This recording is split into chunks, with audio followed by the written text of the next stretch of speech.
안녕하십니까, 김영윤입니다. 여러분, 금년 2019년 11월 9일은 독일 통일에 시발이 되었던 베를린 장벽이 붕괴된 지 꼭 30년이 되는 해입니다.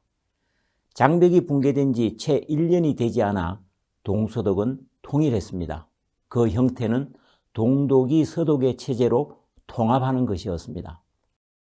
여러분, 독일이 통일하면서 서독이 지켰던 통합의 대원칙이 있습니다. 그것은 동독 주민도 독일 국민, 차별이 존재해서는 안 된다는 것이었습니다. 동독이 비록 못 살고 생각도 다르고 체제도 달랐지만 동독 주민 모두가 독일 사회의 주인이라는 것입니다. 그들이 통일된 사회에서 당당하게 살아갈 수 있도록 하는 것이 바로 독일 통일의 대원칙이었습니다. 동서독의 통일은 동독이 서독의 사회적 시장경제 질서라는 체제에 편입하는 형태로 이루어졌습니다. 그렇다면 사회적 시장경제 질서는 어떤 것일까요? 이는 시장경제의 바탕인 자유경쟁을 따르지만 자유경쟁에 따라 나타나는 폐단을 국가가 개입하여 바로잡는 경제체제라고 할 수 있습니다. 질서 있는 경쟁사회를 형성하고 유지하게 하는 것을 목표로 만든 정치, 경제 철학입니다. 시장경제 체제 하에서는 사회적 불평등이 발생하게 됩니다. 그러나 인간은 인간으로서의 존엄이 필요합니다. 이들을 어떻게 조화, 병존하게 할 수 있을까요? 자유경쟁에 따라 나타나는 사회적 불평등과 인간으로서 유지해야 하는 존엄을 누군가가 해소하고 연결시켜야 합니다. 그 주체는 다른 어느 누구도 아닌 바로 국가가 담당해야 한다는 것이 사회적 시장경제 질서의 핵심입니다. 다른 말로 표현하면 시장경제 속에서 모든 사람이 더불어 존재할 수 있도록 하는 것이라고 할 수 있습니다. 여러분, 국가가 왜 그런 일을 해야 할까요? 그 이유는 바로 인간은 아무도 자신의 의지로 이 세상에 태어나지 않았기 때문입니다. 그 누구도 원해서 이 세상에 나오지 않았다는 것이죠. 그렇지만 인간은 태어나면서부터 보호를 받아야 할 존재입니다. 자신의 의지로 태어나지 않았다는 것은 태어난 책임이 자신에게 있지 않다는 것입니다. 그럼에도 우리 모두는 태어나면서부터 보호를 받아야만 합니다. 그 보호를 결국은 국가가 맡아서 해야 한다는 것입니다. 동독 국민들도 독일 국민들이고 그들이 이 땅에 살고 있기 때문에 더불어 살아야 할 권리가 있다는 것입니다. 이와 같은 논리와 원칙이 서독 사회를 지배해 왔고 동서독 통합에서도 그대로 반영되었던 것입니다. 동서독이 통일을 하면서 동독 노동자들이 받았던 급여와 임금은 그대로 서독의 마르크로 받을 수 있었습니다. 이는 1:1의 화폐 교환율 덕분에 가능할 수 있었습니다.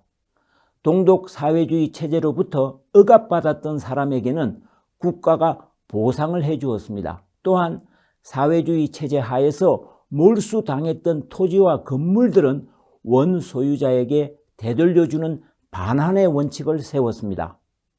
더 중요한 것은 서독 사람들이 받는 사회 보장을 동독 사람들도 똑같이 받을 수 있는 사회에서 살 수 있도록 한 것입니다.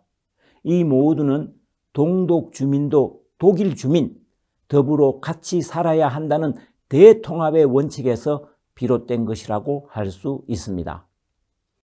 여러분, 사회적 시장 경제를 통해 오늘의 독일이 있게 한 장본인이 누구인지 아십니까? 이는 바로 에하르드입니다. 사회적 시장 경제를 현실 속에 구현시킨 주역이 에하르트였습니다. 독일 정치에서 최초로 연정을 성공시킨 주역이기도 합니다. 에하르트는 콘라드 아데나워 내각 하에서 경제장관을 지냈으며 아데나워 총리의 뒤를 이어 제2대 총리가 된 분이기도 합니다. 사회적 시장 경제를 통해 라인강의 기적을 이끌어낸 분이기도 하죠. 전후 독일이 당면한 피폐한 현실 속에서 에하르트 총리는 잿더미에서 불사조는 날아오른다는 말을 했습니다. 이는 독일 국민들에게 신념과 희망을 가져다준 메시지였습니다. 모두를 위한 번영이라는 슬로건을 통해 경제 성장에 맞는 복지 체제로 독일 국민들의 마음을 사로잡았습니다. 1948년 그는 화폐 개혁을 단행합니다. 나치하의 제국 마르크를 도이치 마르크로 전환하면서 전 국민에게 일정 금액을 나누어 주었습니다. 나치 정권 당시의 고정가격제와 생산 통제 정책을 철폐했습니다. 그 이후 공장 굴뚝에서는 연기가 나기 시작했습니다. 전 국민이 시장 경제에 대한 확신을 가지게 되었던 것이죠. 국민들은 늘 에하르트 총리의 인간적인 모습을 볼 수 있었습니다. 파이프 담배를 즐겨 피우는 그의 모습에서 국민들은 힘차게 돌아가는 공장의 굴뚝을 연상했습니다.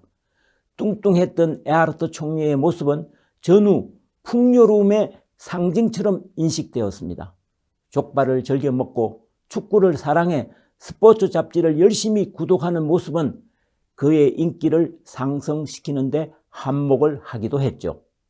이와 같은 모습은 지도자가 서민과 함께 하고 있다는 이미지로 비춰졌습니다.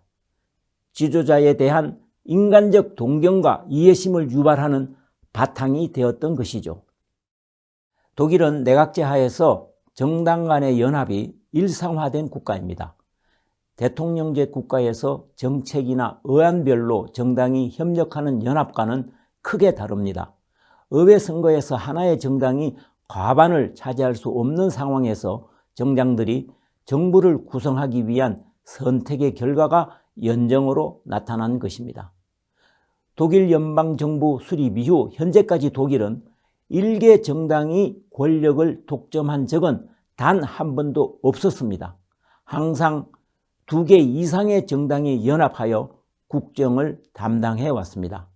독자적으로 권력을 잡기 어려운 소정당들도 연합의 형태로 국정에 참여하는 역할을 많이 해왔습니다. 현재의 메르켈 총리도 대연정을 이끌어가고 있습니다. 연정은 다수 정파가 참여함으로써 특정 정파의 독선적 정부 운영을 방지할 수 있습니다.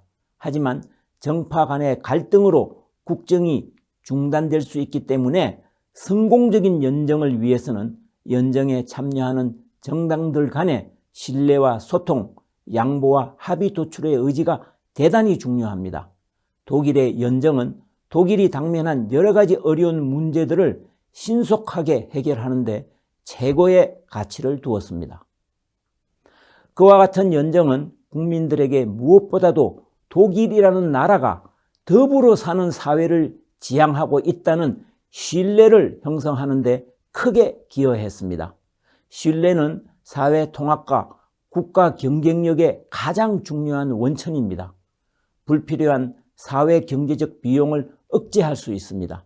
신뢰는 정책의 수립과 집행을 용이하게 하고 정책 효과를 보다 강하고 정확하게 나타낼 수 있게 합니다. 정치인이나 관료에 대한 신뢰감은 정책의 실패를 줄이는 중요한 요소가 됩니다. 여러분, 우리 사회에 더불어 사는 삶은 어떤 수준에 와 있습니까? 우리 사회도 더 높은 수준의 더불어 사는 사회로 나아가야 합니다. 자유롭고 정의로우며 참여와 복지가 존재하는 민주주의 시장경제 체제로 말입니다. 경쟁 질서를 유지하면서도 형평성을 유지하는 것이 민주주의 시장경제 체제의 핵심입니다.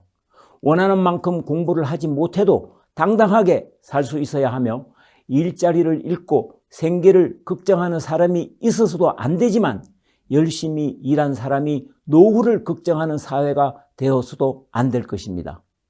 복지국가의 모델은 사회적 연대에서 출발합니다. 성장의 과실을 함께 나누는 데 있습니다.